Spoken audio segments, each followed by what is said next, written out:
সাহিত্য সঞ্চয়ন নবম শ্রেণীর পাঠ্যপুস্তক থেকে আজকের কবিতা জীবনানন্দ দাশের আকাশে সাতটি তারা।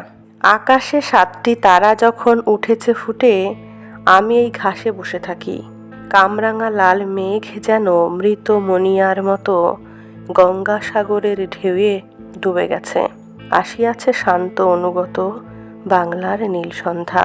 কেশবতী কন্যা যেন এসেছে আকাশে, আমার চোখের পরে, আমার মুখের পরে চুল তার ভাসে। পৃথিবীর কোনো পথ এ কন্যারে দেখেনি কো, দেখি নাই অত অজস্র চুলের চুমা, হিজলে কাঠালে জামে ঝরে অবিরত। জানি নাই এত স্নিগ্ধ গন্ধ ঝরে রূপসীর চুলের বিন্যাসে পৃথিবীর কোনো পথে। নরম ধানের গন্ধ, কলমির ঘ্রাণ, হাঁসের পালক, স্বর, পুকুরের জল, চাঁদা সরপুটিদের মৃদু ঘ্রাণ, কিশোরীর চাল ধোয়া ভিজে হাত, শীত হাত খান, কিশোরের পায়ে দলা মুথা ঘাস, লাল লাল বটের ফলের ব্যথিত গন্ধের ক্লান্ত নীরবতা। এরই মাঝে বাংলার প্রাণ।